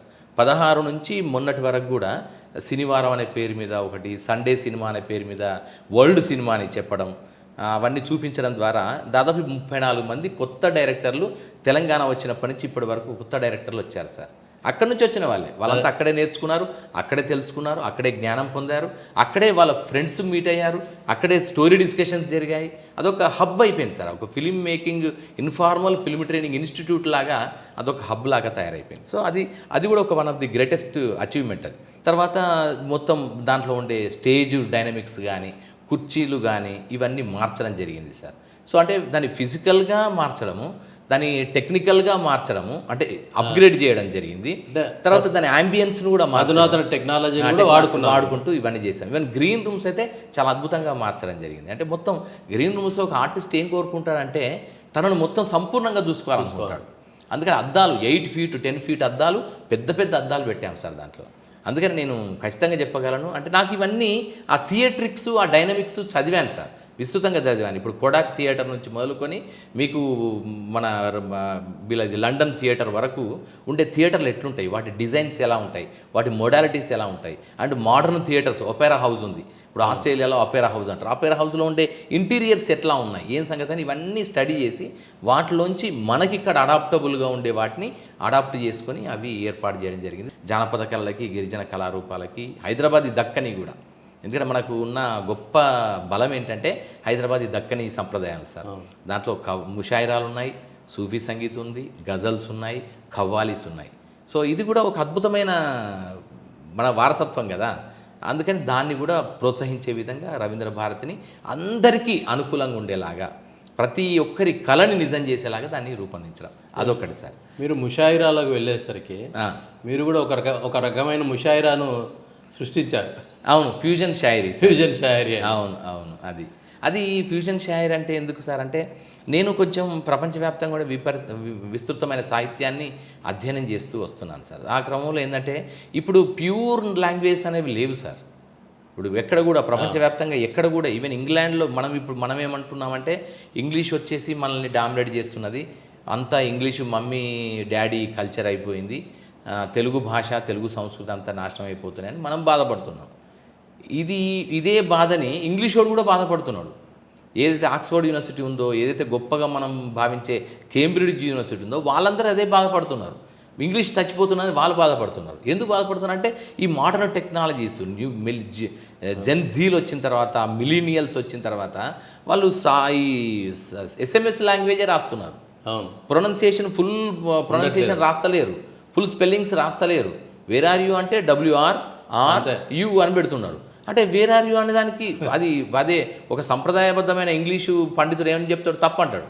వేర్ అంటే WHERE, ఆర్ అంటే ARE, YOU ఉంటేనే ఇది సంపూర్ణమని అనుకుంటాడు.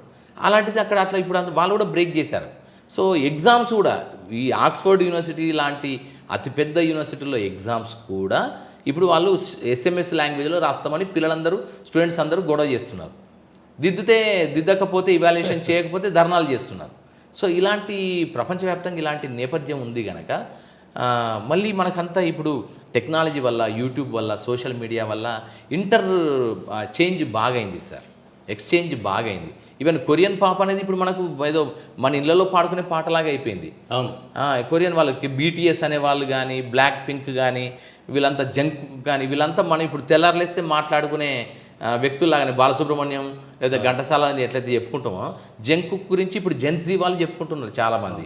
సో ఈ విధంగా ఇన్ని పరిణామాలు జరుగుతున్న నేపథ్యంలో సాహిత్యం మాత్రం మారుతుంది కదా, సాహిత్యంలో పరిణామాలు జరుగుతున్నాయి అనే దృష్టితోని నేను అప్పుడు ఫ్యూజన్ షాయరీ అనే పేరుతో ప్రారంభించడం జరిగింది సార్.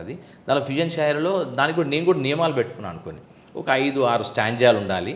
ఆ స్టాంజాల్లో అదంతా కూడా అంటే కవిత్వం వచనం లాగున్నా పర్లేదు, బట్ ఏంటంటే ఎక్స్ప్రెషన్, బలమైన ఎక్స్ప్రెషన్ ఉండాలి. దానికి అవసరమైతే కొన్నిసార్లు ఎక్స్ప్రెషన్ చేయడానికి కొన్ని భాషల్లో మనం బాగా ఎక్స్ప్రెస్ చేస్తాం. కొన్ని పదాలు తెలుగులో చాలా బాగుంటాయి, కొన్ని పదాలు ఇంగ్లీష్లోనే ఎక్స్ప్రెస్ చేస్తే బాగుంటాయి. అంటే వాటికి ఉండే సామాజిక సాంస్కృతిక నేపథ్యంలోంచి ఆ పదాలు పుడతాయి ఎటిమాలజీ పరంగా చూస్తే కూడా. సో అందుకని అలాంటి పదాలు యాజ్డీజ్గా పెడదాం, ఎందుకు మనం అది చేయడం. ఇప్పుడు ఇంతజార్ అంటాం, ఇంతజార్ ఏమొస్తే ఎదురు చూస్తానా అన్నది, ఇంతజార్ చేస్తానా అన్నది. ఇంతజార్ అనేది ఇక్కడ చాలా, ఇప్పుడు ఓల్డ్ సిటీలో అయితే ఇంతజార్ కర్నా అనేది కామన్ వర్డ్, అది అలవాటు అయిపోయింది. సో జల్దీ రా అనేది, జల్దీ అనేది, అరే జల్దీ రా అని మన తెలంగాణ మొత్తం మీద ప్రతి ఒక్కరు జల్దీ అంటారు. ఇంత జల్దీ వచ్చినావా, ఇంత జల్దీ. జల్దీ అనేది మనకు వేరే భాష అనే పదము కూడా అర్థం కాదు, అనుకో. జల్దీ అంటే తొందరగా రా అని అర్థం. సో ఇలా మన జీవితంలో పెనవేసుకుపోయి మన నిత్య జీవితంలో, నిత్య వ్యవహారంలో కలగలిసిపోయిన పదాలను యాజ్ ఇట్ ఈస్గా వాడదాం, తప్పేముందని అలా చెబుతూ అట్లా ఫ్యూజన్ షాయరీని డిజైన్ చేయడం జరిగింది. అది చాలా మంచి ప్రయోగంగా ఉంది సార్, అది బాగుంది అట్లా. అందుకని నేను ఏంటంటే ఇవన్నీ గమనిస్తూ ఉండడం వల్ల ప్రాపంచిక గమనాలని ఎప్పటికప్పుడు చూస్తూ ఉండడం, ముఖ్యంగా 1991 తర్వాత వచ్చిన భారతీయ పరిణామాలు, 2021 తర్వాత వచ్చిన పరిణామాలు చాలా ఫాస్ట్ ఉన్నాయి సార్. సో వీటన్నిటి నేపథ్యంలో మనం కూడా ఎప్పటికప్పుడు అడాప్ట్ కావాలి, గ్రో కావాలి, అప్గ్రేడ్ కావాలి అనే దాంట్లో ఇవన్నీ చేయడం జరిగింది. అలాగే మన డిపార్ట్మెంట్లో ఒక మంచి సంస్కరణ చేశాం సార్, అంటే భాషా సాంస్కృతిక శాఖలో. దాంట్లో DTP అని పెట్టుకున్నాం. DTP అంటే ఫస్ట్ D అంటే డెమోక్రటైజ్ చేయడం, అంటే మొత్తం ఇంతకుముందు కొన్ని వర్గాలు కొంతమందికి మాత్రమే కాకుండా ఇది డెమోక్రటైజ్ చేయబడాలి. డిపార్ట్మెంట్లో ప్రతి జానపద కళలు కూడా కేవలం శాస్త్రీయ సంగీతము నృత్యం లాంటివి మాత్రమే కాకుండా జానపద కళలు, గిరిజన కళలు, హైదరాబాదీ దక్కని కళలు, mimicry, mime, magic, photography, painting, sculpture ఇలాంటివన్నీ కళలతోని విరాజిల్లాలి అనే దాంతో దాన్ని డెమోక్రటైజ్ చేయడం జరిగింది, ప్రజాస్వామీకరించడం. రెండవది ఏంటంటే ట్రాన్స్పరెన్సీ సార్. అంటే ప్రతి యాక్టివిటీని మనం ట్రాన్స్పరెంట్గా డిస్ప్లే చేయడం కానీ, సోషల్ మీడియా ద్వారా చెప్పడం కానీ, యూట్యూబ్ ద్వారా చెప్పడం కానీ, లేదా మన ఫేస్బుక్ ద్వారా చెప్పడం కానీ, లేదా మనం చేసే ప్రకటనల ద్వారా, ప్రచారం ద్వారా, పత్రికల ద్వారా, ఇలా ప్రతి అంశాన్ని కూడా ట్రాన్స్పరెంట్గా చేయడం. ప్రతి అంశాన్ని కూడా ఏదో చుపాగా కాకుండా ట్రాన్స్పరెంట్గా చేయడం అనేది ఒకటి పెట్టుకున్నాం సార్. తర్వాత నెక్స్ట్ ఏంటంటే పి అనేది డిటిపిలో పి అనేది పబ్లిక్ ఫ్రెండ్లీ సార్. ఎవరు వచ్చినా ఎప్పుడు వచ్చినా దానికి నిమిత్తం లేదు. ఆయన పొద్దున 5 గంటలకు వస్తాడా 6 గంటలకు వస్తాడా, కొంతమంది పాపం ఎక్కడో ఊళ్ళల్లో ఉండే వాళ్ళకి మనకు టైం ప్రకారమే రావాలని తెలియదు సార్. జనరల్గా ఆఫీసర్స్ అందరూ ఏం చేస్తారంటే విజిటింగ్ అవర్స్ పెట్టుకుంటారు. జనరల్గా అది పద్ధతి అది. ఎందుకంటే పొద్దంతా వాళ్ళు మిగతా ఆఫీస్ కార్యక్రమాలు చేయాలని, తర్వాత మిగతా ప్రజల్ని కలిసే టైం వేరే ఉంటుందని జనరల్గా పెట్టుకోవడం సహజమది. కానీ నేను అది బ్రేక్ చేశాను సార్. నేను బ్రేక్ చేసి నాకు ఎప్పుడు ఆర్టిస్ట్ వచ్చినా ఏ మూల నుంచి, అది ఏటునాగారం నుంచా, మన్ననూరు నుంచా, ఉట్నూరు నుంచా, లేదా ఆదిలాబాద్, భద్రాచలమా, ఎక్కడి నుంచి వచ్చినా వాళ్ళకి నిరంతరం నేను అందుబాటులో ఉండాలనే ఆలోచనతో రాత్రి 10:30, 11 గంటల వరకు కూడా ఉండేది సార్. ఎందుకంటే రవీంద్ర భారతిలో ప్రోగ్రామ్స్ అన్నీ అయిపోయేసరికి 9:30, 10 అవుతుంది. 10 తర్వాత కూడా వాళ్ళ కార్యక్రమాల్లో పాల్గొన్న కళాకారులు మళ్ళీ నన్ను కలవడానికి వచ్చేవాళ్ళు. అప్పుడు కూడా నేను అందుబాటులో ఉండేవాడిని. ఆ విధంగా ఎప్పటికంటే పొద్దున 8 నుంచి రాత్రి 10:30, 11 గంటల వరకు కూడా I use to be available in the office to the public, especially to the artist and literary personalities. So ఎప్పుడైనా అందుకే ఎప్పుడు అని ఏ కళాకారుడు ఎక్కడి నుంచి వచ్చినా ఏ టైంకి వచ్చినా, ఎందుకంటే పాపం ఒక ఎక్కడో ఉండే ఆదిలాబాదు, ఉట్నూరు, లక్సెట్టిపేట దగ్గర, ఇంద్రవెల్లి దగ్గర ఉండే కళాకారుడు హైదరాబాద్కు రావాలంటే కనీసం 6-7 గంటల ప్రయాణం సార్. అంటే ఆయన పొద్దున 3 గంటలకు 5 గంటలకు బయలుదేరితే నాకు 4 గంటలకు 5 గంటలకు చేరుకుంటాడు ఆయన. ఆ బస్సు ఈ బస్సు ఎక్కి ఎన్ని ఎక్కి రావాలి సార్ పాప ఆయన. సో అందుకని ఇవన్నీ నాకు ఆ సెన్సిబిలిటీస్ నాకు తెలుసు సార్. అందుకని నేను I use to be available. పాపం రాత్రి వచ్చిన తర్వాత ఇక్కడ మళ్ళీ ఇక్కడ అయ్యా ఎవరు ఉన్నారు ఇక్కడ హైదరాబాద్లో, ఎవరు ఉంటారు వాళ్ళకి. సో అందుకని ఆయన కలిసింది అనుకోండి సంతృప్తి కదా. ఆయన కోరిక ఏదో ఉంటుంది, ఆయన ఆలోచన ఏదో ఉంటుంది, ఆయన ఒక అభ్యర్థన ఏదో ఉంటుంది. ఆ అభ్యర్థన నేను సాధ్యమైనంత చేయగలిగితే అది ఆయనకు తృప్తి, నాకు తృప్తి, నాకు కూడా సంతృప్తి అనిపించేది. అందుకే నేను I use to tell I'm the first man to come to office and last soldier to leave the office అని. మీరు అనేక గిరిజన కళారూపాలని డాక్యుమెంటరీ చేశారు. అవును. ఆ ఆలోచన ఎందుకు వచ్చింది? అంటే భవిష్యత్తులో ఈ కళలు జీవిస్తాయా, మరణిస్తాయా ఏం చెప్పలేని పరిస్థితి. లేదు సార్, కొనసాగుతాయా కూడా చెప్పలేని పరిస్థితి. లేదు, మార్పులు అంటే సామాజిక మార్పులు చాలా వేగవంతంగా అవుతున్నాయి. వాటి దృష్ట్యా చేశారా? లేదు, ఏంటంటే నేను చెప్పాను కదా సార్, నాకు విజువల్ కంటెంట్ యొక్క ప్రభావం కానీ దాని పవర్ కానీ తెలుసు సార్ నాకు. ఎందుకంటే చాలా డాక్యుమెంటరీస్ నేనే చేశాను, 100 పైన డాక్యుమెంటరీస్ నేనే చేశాను. ఆ విజువల్ కంటెంట్కి ఉండే ప్రభావం ఏంటో, అంటే లిటరరీ కంటెంట్కి ఎంత ప్రభావం ఉంటుందో రాబోయే కాలంలో విజువల్ కంటెంట్కి అంతకంటే ఎక్కువ ప్రభావం ఉంటుందనే విషయాన్ని ఫోర్కాస్ట్ చేసిన ఒక తత్వం నాకు ఒకటి ఉంది. నేను అడ్వాన్స్ ఉంటాను సార్, ప్రతిదానికి నేను అడ్వాన్స్ ఉంటాను. అందుకని ఏం చేశానంటే ఫస్ట్ నేను 4T అప్రోచ్ అని పెట్టుకున్నాను సార్. 4T అంటే ఫస్ట్ T ట్రెడిషన్. ట్రెడిషన్ అంటే ఏదైతే మనకు అనూచారంగా వస్తున్న సంప్రదాయం అయితే ఉందో, ఏ ట్రెడిషనల్ నాలెడ్జ్ కానీ, ఆర్టిస్టులు కానీ, ఆర్ట్ ఫామ్స్ కానీ, కళాకారులు కానీ, సాహిత్యం కానీ, సంగీతం కానీ, నృత్యం, కళలు ఏవైనా వాటన్నిటిని కొనసాగించాలి. First principle. సెకండ్ థింగ్ ఏంటంటే ట్రెండ్. కొత్త కొత్త పరిణామాలు ప్రపంచవ్యాప్తంగా ఏమేమైతే జరుగుతున్నాయో వాటిని మనం ఆహ్వానించాల్సిందే. అందుకే నేను కర్ణాటక సంగీతం నుంచి K-pop వరకు అన్నిటినీ వెల్కమ్ చెప్పాను సార్. నేనేమి అంటే కన్సర్వేటివ్గా లేను. K-pop ఫెస్టివల్స్ని కూడా రవీంద్ర భారతిలో చేశాను. మీరు చెప్తే ఆశ్చర్యపోతారు. ఒక K-pop అనేది ఇప్పుడు కాదు నేను చేసింది, 2016లో K-pop డ్యాన్స్ ఫెస్టివల్ అని నేను రవీంద్ర భారతిలో చేశాను. అంటే ఎంత అడ్వాన్స్ ఉంటే ఇప్పుడు K-pop గురించి, K డ్రామాల గురించి ఇప్పుడు OTT వచ్చిన తర్వాత మాట్లాడుతున్నారు. బట్ నేను ఏదీ లేని కాలంలోనే 2016లోనే K-pop గురించి మొత్తం హైదరాబాద్లో ఒక పెద్ద ఫెస్టివల్, ఇండియాలోనే one of the biggest festival అది నేను మొదలుపెట్టాను. అంటే నాకు తెలుసు అప్పుడు జంకుక్ ఎంత ప్రభావం చూపిస్తున్నాడు, జెన్జీ పైన, అండర్ 19 పిల్లల పైన ఎంత ఇంపాక్ట్ చూపిస్తున్నది K-డ్రామ్స్ అనేది, K-డ్రామాలు అనేది నాకు ఐడియా ఉంది కనుక నేను చేశాను సార్. అది మూడవది ఏంటంటే టెక్నాలజీ సార్. మనం ఒక టెక్నాలజికల్ వరల్డ్లో జీవిస్తున్నాం ఇప్పుడు. సోషల్ మీడియాను అతీతంగా ఊహించడం అనేది అసాధ్యం ఇప్పుడు. సో అందుకని నాకు ఆ సోషల్ మీడియా వేదికగా మన కళల్ని, మన సంప్రదాయాల్ని, మన జానపదాలని, మన గిరిజనాలని, తెలంగాణ తత్వాన్ని, తెలంగాణ అస్తిత్వాన్ని ప్రపంచవ్యాప్తం చేయాలనే కసి ఉండింది సార్ నాకు. సో అందుకని అదొకటి. తర్వాత ఇంకొకటి training sir. I do believe in training. ఎంతటి గొప్పోడైనా మరింత రాణించాలంటే శిక్షణ అవసరము. అందుకని శిక్షణ, వర్క్షాప్స్, ట్రైనింగ్ క్యాంప్స్, జానపదాలకు కూడా ఎక్కడో అంతరించిపోతున్న కళారూపాలకి దాంట్లో ఒక్కడెవరో దొరికితే ఆ ఒక్కరిని పట్టుకొని యూత్కి, కొత్త తరం వాళ్ళకి నేను చాలా ట్రైనింగ్ క్యాంపులు కండక్ట్ చేశాను. అది ఒగ్గు కథ కావచ్చు, ఒగ్గుడోలు కావచ్చు, డప్పులు కావచ్చు, బైండ్ల కథ కావచ్చు, హరికథ, బుర్రకథ, వీటి మీద శిక్షణ శిబిరాలు వేరువేరు ప్రాంతాలలో, అది ఓబుల కేశవాపురం నుంచి మొదలుకొని ఆదిలాబాద్ వరకు, ఆదిలాబాద్ నుంచి మొదలుకొని మంచిర్యాలలో కూడా మనం కండక్ట్ చేశాం. అండ్ ఈవెన్ మహబూబ్ నగర్లో కూడా చాలా ట్రైనింగ్ ప్రోగ్రామ్స్ని కండక్ట్ చేశాం. సో ఈ 4T అనే ప్రిన్సిపల్ని పాటిస్తున్న క్రమంలో నాది ఇంకొక విషయం చెప్తాను సార్, నా personal. I'm the early bird in each and every technological advancement in my ఎరా. నా యుగంలో, నా కాలంలో నేను ఎర్లీ బర్డ్ని సార్. సో నాకు తెలుసు దాని వీడియో కంటెంట్ యొక్క ప్రభావం నాకు తెలుసు కనుక నేను దాన్ని పెట్టుకున్నాను. సో అందుకని నేను ఎప్పుడైతే డైరెక్టర్గా వచ్చానో నా జానపద కళలు, నా తెలంగాణ కళారూపాలు ప్రపంచవ్యాప్తం కావాలంటే నాకున్న పెద్ద platform technology, YouTube and documentaries, visual documentation చేయాలి. అందుకని నేను డాక్యుమెంటరీ చేయించడం, యూట్యూబ్ ఛానల్ ఓపెన్ చేశాం. భారతదేశం మొత్తం మీద మొట్టమొదటిసారిగా ఒక డిపార్ట్మెంట్ ఆఫ్ కల్చర్కి యూట్యూబ్ ఛానల్ అనేది మనతోనే ప్రారంభం సార్.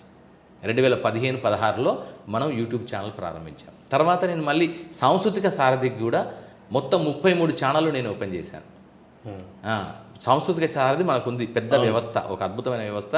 తెలంగాణ ప్రభుత్వం, తెలంగాణ వచ్చిన తర్వాత తెలంగాణలో ఉద్యమంలో పాల్గొన్న కళాకారులందరికీ ఒక నీరాజనం అర్పించాలనే లక్ష్యంతో వారి యొక్క సేవలని, వారి యొక్క నాలెడ్జ్ని ప్రభుత్వ పథకాలని ప్రచారం చేయడంలో, ప్రజలకి చేరవేయడంలో ఉపయోగించుకోవాలనే లక్ష్యంతో ఆ వ్యవస్థని భారతదేశంలో కనీ విని ఎరగని రీతిలో ఏర్పాటు చేశారు.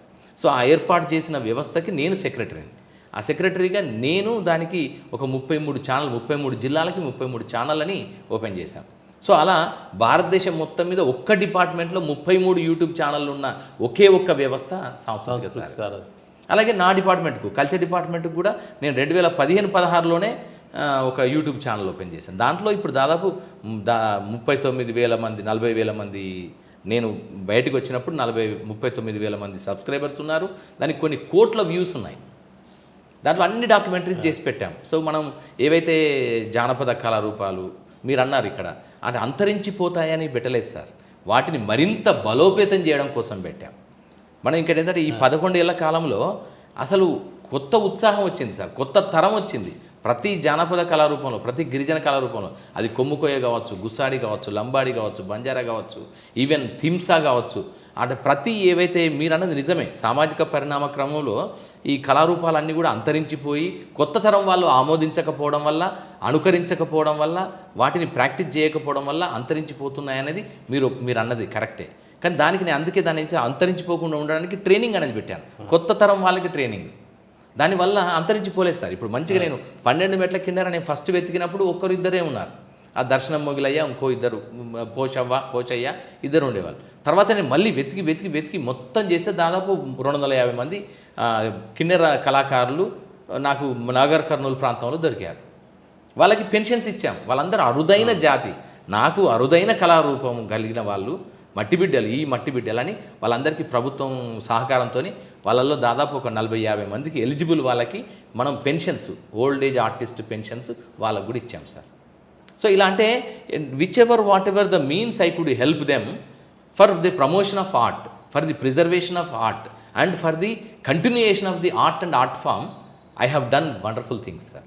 అట్లా అంటే ప్రభుత్వం కూడా సహకరించింది. నిజంగా చెప్పాలంటే I must say my heartfelt thanks to Telangana ప్రభుత్వం యొక్క సహకారం లేకుండా, గౌరవ మంత్రుల యొక్క సహకారము, ముఖ్యమంత్రుల యొక్క సహకారం లేకుండా నేనేం చేసేవాడిని కదా. ఆఫ్టర్ ఆల్ ఒక ఆఫీసర్ ఏం చేస్తాను, ఐడియాస్ ఎన్నైనా ఉండొచ్చు, unless until it is supported by the democratic setup it is impossible to implement everything. మన జానపద కళల్ని, మన శాస్త్రీయ కళల్ని ప్రపంచవ్యాప్తం చేయాలనే కసితోని ఎంతవరకు తీసుకెళ్ళాలంటే ఫ్లాష్ ఫోక్ అండ్ ఫ్లాష్ పేరుని అని ఒక 2 విధానాలు పెట్టాను సార్. ఎక్కడంటే రవీంద్ర భారతి, థింక్ బియాండ్ రవీంద్ర భారతి అని అనుకున్నాను. థింక్ బియాండ్ రవీంద్ర భారతి అంటే రవీంద్ర భారతిలో చేస్తేనే కార్యక్రమం అని కాదు, రవీంద్ర భారతికి అతీతంగా చేయగలగాలి అని ఏం చేశానంటే, మనకి ఇప్పుడు కొత్త కల్చర్ ఏంటంటే షాపింగ్ మాల్స్. ఈ షాపింగ్ మాల్స్లో నేను స్టడీ చేశాను సార్, మంచి ఒక మార్కెట్ స్టడీ చేశాను. ఎవ్రీ వీకెండ్స్ అంటే ఫ్రైడే, సాటర్డే, సండేస్ 3 రోజుల్లో, మెయిన్గా సాటర్డేస్ అండ్ సండేస్లో పొద్దున 11 గంటల నుంచి రాత్రి 8 గంటల వరకు ఎప్పుడు చూసినా మీకు ప్రతి షాపింగ్ మాల్లో కనీసం ఒక 10 నుంచి 18,000 మంది, 20,000 మంది వస్తూ పోతూ ఉండే వాళ్ళు ఉంటారు సార్.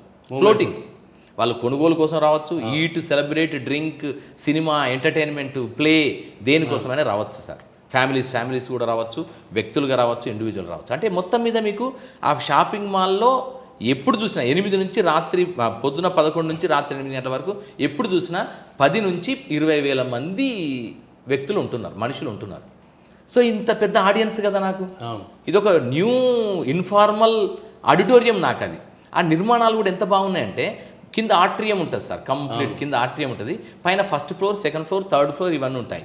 ఆ మధ్య చుట్టూ రౌండ్ సర్కిల్ లాగా ఏదో రోమన్ కలోషియం ఉన్నట్టుంటుంది. ప్రాచీన కాలంలో రోమ్ వాళ్ళది కలోషియం అని ఉండేది. ఆ గ్లేడియేటర్స్ అందరూ యుద్ధం చేయడానికి ఉండే కలోషియం లాగా చుట్టూ ఇట్లా యాంఫీ థియేటర్ లాగా ఉంటుంది, మధ్యలో ప్లేస్ ఉంటుంది, డయాస్ లాగా ఉంటుంది. అక్కడ వాళ్ళు ప్రదర్శన చేస్తుంటే చుట్టూ సర్కిల్ ఆకారంలో ఉండే ప్రేక్షకులంతా, ప్రజలంతా చూస్తారు. సేమ్ అలాంటి నిర్మాణమే నాకు ఇక్కడ కనిపించింది. సో అందుకని ఏం చేస్తానంటే, వెంటనే 2000 కరోనా అయిపోగానే 2021-22 ప్రాంతం నుంచి మొదలెట్టాం సార్ ఫ్లాష్ పోక్. అంటే వాళ్ళకు కూడా తెలియదు ఎట్లా చేసామంటే, ఒగ్గుడోల్ని వాళ్ళు వచ్చేస్తారు, సడన్గా వస్తారు అక్కడిక్కడి నుంచి ఒకరు ఈ వైపు నుంచి ఒకరు ఇక్కడ అక్కడక్కడ మొత్తం ఒక 20 మంది ఉంటారు. 20 మంది అటు నుంచి వస్తారు. కరెక్ట్ స్టిపులేటెడ్ టైం ఉంటుంది సార్. అంటే 6-7 అనేది ప్రైమ్ టైం సార్. అంటే మీకు 20,000 మంది ఉంటారు ఆ టైంకి, 6-7 సాయంత్రం 6-7 టైంకి. ఆ 7 గంటల టైంకి వాళ్ళు ఒక్కడి నుంచి ఈ పక్క నుంచి ఆ పక్క నుంచి ఒకరు ఎస్కలేటర్, ఒక లిఫ్ట్ నుంచి దిక్కుంటూ కొట్టుకుంటూ వచ్చేసరికి అందరి అటెన్షన్ పైన స్వరోస్కి క్రిస్టల్స్ కొనేటోళ్ళు ఉంటారు, లేదా వ్యాన్ హ్యూసన్ డ్రెస్సులు కొనేటోళ్ళు ఉంటారు, లేకపోతే షాప్ అక్కడ సినిమాలో బాక్స్ ఆఫీస్ టికెట్స్ దగ్గర ఉండేవాళ్ళు ఉంటారు, లేదంటే కనుక ఇక్కడ ఏదైనా షూసో ఇంకేదో కొనే వాళ్ళందరూ ఉంటారు అక్కడ, లేకపోతే కాస్మెటిక్స్ ఇవన్నీ ఉండవు. వాళ్ళందరూ లోపల ఉన్నారు, సౌండ్ వస్తుంది, ఆ బీట్ రిథమ్కి ఏమవుతుందో అందరు బయటకు వచ్చి చూస్తుంటే నేను అప్పుడు చూసేసరికి ఎంత అద్భుతమైన దృశ్యం అంటే అది. వీళ్ళందరూ ఒక 15-20 నిమిషాల సేపు పెర్ఫామ్ చేస్తారు సార్. చేసి లాస్ట్కి ఒక ప్లే కార్డు పట్టుకుంటారు, ఏదంటే డిపార్ట్మెంట్ ఆఫ్ కల్చర్ అని పెడతారు. లేదా తర్వాత సే నో టు డ్రగ్స్ ఒక సందేశం ఉంటుంది కంపల్సరీ. ఆ డ్రగ్స్ని దూరం పెట్టండి అనో, ఏదో ఒక మంచి సందేశం అనో, ట్రాఫిక్ రూల్స్ పాటించండి అనో ఒక చిన్న సందేశం పెర్ఫార్మెన్స్ తర్వాత చూపిస్తాం. అది ఎంత సక్సెస్ అయిందంటే సార్ సూపర్గా. నేను ఇప్పుడు హైదరాబాద్లో ఉండే దాదాపు 44 షాపింగ్ మాల్స్లో ఒక 20 షాపింగ్ మాల్స్లో ఇవి చేశాను. నేను చేస్తే అద్భుతమైన సక్సెస్. నేను ఎంతవరకు చేరుకున్నా అంటే ఇమ్మీడియట్గా ఆ క్షణం ఒక 10,000 మంది ఆడియన్స్కి చేరుకున్నాను. నా కళ, నా తెలంగాణ కళ, పేరిణి కానీ, ఒగుడోలు కానీ, గుస్సాడి కానీ, గోండు కళారూపం కానీ ఇవి అక్కడ ప్రదర్శించినప్పుడు 10,000 మంది ఎట్ ఏ టైం చూశారు. పెద్ద ఖర్చు లేకుండా రూపాయి ఖర్చు లేదు, నాకు ఏం ఖర్చు లేదు అసలే, ప్రజల వద్దకునే వెళ్ళిపోయాను కదా. సో అదొకటి. రెండవది ఏమైందంటే, వాళ్ళందరూ కూడా టెకీస్, షాపింగ్ మాల్స్కి వచ్చే గ్రూప్ అంతా కూడా టెకీసే ఉంటారు సార్. వాళ్ళందరికీ సోషల్ మీడియా హ్యాండిల్స్ ఉంటాయి, ట్విట్టర్లో, యూట్యూబ్లో, లేకపోతే ఇన్స్టాలో, ఫేస్బుక్లో అన్నీ ఉంటాయి. వాళ్ళందరూ ఏం చేస్తారు, ఊరుకోక వాళ్ళు లైవ్ పెడతారు, లేదా కొంతమంది వీడియోస్ తీసుకుంటారు. ఆ లైవ్ పెట్టడం వల్ల ఒక్కొక్కరికి 500 మంది లెక్కేసిన కొన్ని లక్షల మందికి with in no time I could able to reach. అంటే this is the power of technology and this is the power of social media, this is the power of visual content. So అందుకని ఇదంతా నాకు తెలుసు కనుక అంటే మీరు అన్నది ఉన్నది చూసిన డాక్యుమెంటరీస్ అంతరించిపోతాయని చేశారంటే అంతరించిపోతాయని కాదు సార్, మరింత బలోపేతం చేయడం కోసం, మరింత ప్రజల్లోకి తీసుకెళ్లడం కోసం, మరింత తెలంగాణ తత్వాన్ని, తెలంగాణ అస్తిత్వాన్ని, తెలంగాణ కళా రూపంలోంచి సాంస్కృతిక వైభవాన్ని ప్రజల్లోకి చెప్పడానికి నేను చేసిన ప్రయత్నం డాక్యుమెంటేషన్. ఇప్పుడు అకాడమీల పునరుద్ధరణ జరిగింది తెలంగాణ ప్రభుత్వం వచ్చిన తర్వాత. ఎన్టీ రామారావు కాలంలో అకాడమీలు అన్నీ రద్దు చేసేశారు. ఒక్క కలం పొడితో రద్దు చేశారు. ఎంతోమంది కళాకారులు అప్పుడు విమర్శలు వచ్చినా కానీ ఆయన పట్టించుకోలేదు. తెలంగాణ ప్రభుత్వం వచ్చిన తర్వాత అకాడమీల పునరుద్ధరణలో మీ పాత్ర కూడా ఉంది. అవును. అయితే దానికి ఏంటంటే సార్, దానికి ఖచ్చితంగా థ్యాంక్స్ చెప్పాల్సింది ముఖ్యమంత్రి గారికి సార్. దేశపతి శ్రీనివాస్ గారు ఉన్నారు, నందిని సిద్ధారెడ్డి గారు ఉన్నారు. అంటే తెలంగాణ ఉద్యమంలో ఎవరైతే సాహితీవేత్తలు కీలకంగా పనిచేశారో వాళ్ళందరూ కూడా మళ్ళీ సాహిత్య అకాడమీ పునరుద్ధరించడం కాదు, తెలంగాణ సాహిత్య అకాడమీ కొత్తగా ఏర్పాటు చేయాలంతే. అంతే. పునరుద్ధరించడం పాత రాష్ట్రం ఉంటే పునరుద్ధరణ కాదు, కొత్తవి ఏర్పాటు చేయడమే. తెలంగాణ కోసం, తెలంగాణ లక్ష్యాల సాధన కోసం, తెలంగాణ సాహిత్య వికాసం కోసం, తెలంగాణ సంగీత నాటక నృత్య వికాసం కోసం అకాడమీలను ఏర్పాటు చేయాలని ఒక ఆలోచన వచ్చింది. దానికి సంబంధించి ప్రపోజల్స్ నేనే పంపించాను. అది ఎప్పుడైతే చర్చకు వచ్చినప్పుడు నేను ప్రపోజల్స్ నా ద్వారానే వెళ్ళాయి. అంటే డైరెక్టర్గా నేనే పంపించాలి కనుక నేను పంపించాను. దాని ప్రభుత్వం సానుకూలంగా స్పందించింది. వెంటనే ఇమీడియట్గా వాళ్ళు శాసనం కూడా చేశారు, జియో కూడా ఇష్యూ చేశారు. అయితే దాంట్లో మనం ఏం చేసినామంటే సెంట్రల్ గవర్నమెంట్లో ఉన్న అకాడమీస్ ప్యాటర్న్లోనే మనం పెట్టాలని ప్రతిపాదన చేశాం. సో సెంట్రల్ గవర్నమెంట్లో ఏమున్నాయంటే 3 ఉన్నాయి సార్ అకాడమీలు. ఒకటి సాహిత్య అకాడమీ, సంగీత నాటక అకాడమీ, ఇంకోటి లలిత కళా అకాడమీ. 3 మాత్రమే ఉన్నాయి. కానీ మనం ఏం పెట్టామంటే ఒక అడుగు ముందుకేసి జానపద అకాడమీ కూడా పెట్టాలని ప్రతిపాదన చేశాం. ఎందుకంటే తెలంగాణలో జానపద కళలు విస్తృతంగా ఉన్నాయి కనుక వాళ్ళ వికాసం కోసం, అభివృద్ధి కోసం వాళ్ళకి సపోర్ట్ చేసే ఒక వ్యవస్థ ఉంటే బాగుంటుంది ప్రభుత్వ పరంగా ఆలోచనతో ఈ 4 అకాడమీలని ప్రతిపాదించాం. 4 అకాడమీలను ఆమోదిస్తూ జీవో కూడా ఇష్యూ చేశారు. అయితే వచ్చిన తర్వాత జీవో వచ్చింది. బట్ ఏంటంటే అప్పుడు నందిని సిద్ధారెడ్డి గారు ఉన్నారు, మంచి ప్రముఖ కవి, గొప్ప సాహితీవేత్త ఆయన. మొన్న ఇటీవలే కేంద్ర సాహిత్య అకాడమీ అవార్డు కూడా గ్రహించారు. నంది అవార్డు కూడా వచ్చింది వారి నాగేటి స్థలాల్లో నా తెలంగాణ అనే పాటకి. సో అలాంటి అద్భుతమైన సాహితీవేత్త ఆయనని మొదటి చైర్మన్గా ఏర్పాటు చేస్తూ సాహిత్య అకాడమీ ఏర్పాటు చేయడం జరిగింది. సాహిత్య అకాడమీ ద్వారానే ప్రపంచ తెలుగు మహాసభలు అది వారి ద్వారానే జరిగాయి. దానికి మొత్తం యాక్చువల్గా అది సాంస్కృతిక శాఖ పరిధిలో జరిగింది. సాహిత్య అకాడమీని లీడ్ తీసుకోమన్నారు. ఎందుకంటే నందిని సిద్ధారెడ్డి గారు ఉన్నారు, వారి సారథ్యంలో జరిగితే బాగుంటుంది అనేది ప్రభుత్వం యొక్క ఆలోచన. దాని మేరకు ఆయన చేశారు. చాలా అద్భుతంగా జరిగింది. కనిమి నేరుగని రీతిలో ప్రపంచ తెలుగు మహాసభలు 5వ ఎడిషన్, నిజంగా చెప్పాలంటే 5వ ఎడిషను. కానీ 5వ ఎడిషను మిగతా 4 ఎడిషన్లని కూడా మైమరిపించేంత స్థాయిలో అద్భుతంగా జరిగాయి. సో దాంట్లో ప్రధాన ఉద్దేశం ఏంటంటే అది ప్రపంచ తెలుగు మహాసభలు పెట్టడం వెనుక ఉద్దేశం కూడా దానికి ముందు జరిగిన చర్చల్లో ఇప్పుడు దేశపతి శ్రీనివాస్ గారు ఉన్నారు, రసమై బాలకృష్ణ గారు ఉన్నారు, నందిని సిద్ధారెడ్డి గారు, సీఎం గారు, ఇప్పుడు అందరూ చాలా మేధోమదనం జరిగింది. దాన్ని జరుగుతున్నప్పుడు ఏమని ఆలోచించారంటే తెలుగు సాహిత్యంలో తెలుగు కథలు, కవితలు, నవలలు ఈ సాహిత్య ప్రస్థానంలో తెలంగాణ పరమైన కవుల యొక్క కృషి ఏంటో చెప్పాలి అనేది పాయింట్. ఇప్పుడు నన్నయ్య, తిక్కన, ఎర్రాప్రగడ ఓకే, వాళ్ళని కాదనేది లేదు. కానీ మన పోతన ఉన్నాడు కదా, మన పాల్కురికి సోమన్ ఉన్నాడు కదా, మన తెలంగాణ బిడ్డ పంపన ఉన్నాడు కదా. నన్నయ్య కంటే ముందు ఉన్న ఆది కవి పంపన, 9వ శతాబ్దం ఆయన ఉన్నాడు కదా. సో ఆయన ఇలాంటి వాళ్ళందరినీ కూడా మనం కీర్తించుకోవాలి, గౌరవించుకోవాలనే ఆలోచనతో తెలుగు సాహిత్య సుసంపన్నతలో తెలంగాణ కవులు, రచయితలు, కళాకారులు చేసిన కృషిని ఒక హైలైట్ చేసే విధంగా ఆ తెలుగు ప్రపంచ మహాసభల్ని నిర్వహించడం జరిగింది సార్. అదొక అద్భుతం. మీరు సంగీత నాటక అకాడమీ ద్వారా కూడా అలాగే సంగీత నాటక సంగీతార్చన, కళార్చన అట్లాంటివి అవన్నీ మనం చేశాము. అయితే సంగీత నాటక అకాడమీ కూడా ఏర్పాటు చేయడం జరిగింది. దానికి బాద్మి శివకుమార్ గారని ఆయన రంగస్థల కళాకారుడు, ఆయన అద్భుతమైన రంగస్థల కళాకారుడు. దాదాపు ఒక 5-6 దశాబ్దాల కాలం నుంచి కూడా పద్య నాటకాలలో ఆయన ప్రసిద్ధి. ఆయనను అధ్యక్షుడిగా పెడుతూ సంగీత నాటక అకాడమీని కూడా అప్పుడు ఏర్పాటు చేయడం జరిగింది. తర్వాత ఇప్పుడు ఇంకా 2 అకాడమీలు ఇంకా ఏర్పాటు చేయాల్సి ఉంది. సో అది ఆ విధంగా అకాడమీలు ఏర్పాటు చేయడం ద్వారా మళ్ళీ ఎవరైతే అంటే కాలేజీలు అంటే తెలుగు యూనివర్సిటీ లాంటి కాలేజీల ద్వారా, హైదరాబాద్ సెంట్రల్ యూనివర్సిటీ, అలాగే ఉస్మానియా యూనివర్సిటీ ద్వారా పెర్ఫార్మింగ్ ఆర్ట్స్ కానీ ఇవన్నీ నేర్చుకుంటారు. కానీ నేర్చుకున్న దానికి ఒక వేదికలు క్రియేట్ చేయాలంటే అకాడమీలు కావాలి. ఎవరైతే విదేశాలలో కానీ, స్వదేశాలలో కానీ, ఇతర రాష్ట్రాలలో కానీ ప్రదర్శన ఇవ్వాలనుకుంటే అప్పుడు అకాడమీలు ఉంటే వాళ్ళు అకాడమీలు సపోర్ట్ చేస్తే అనే లక్ష్యంతో అది ఏర్పాటు చేశారు. అది మంచి సక్సెస్ కూడా అయినాయి అవి. ఇది మామిడి హరికృష్ణ గారి బహుముఖ జీవితం, ప్రజలకు అందిస్తున్న బహుళ సాంప్రదాయ ఉద్యోగ అవకాశ కల్పన జీవితం. వారు చేస్తున్న సేవ అనితరం. వారు ఇంకా మున్ముందుకు వెళ్ళి ప్రజలకు సేవలు అందించాలని కోరుకుంటూ మనకిచ్చిన అవకాశానికి ధన్యవాదాలు. త్వరలో మీ ముందుకు మరో ప్రముఖంతో రానున్నాం. Real talk with AK.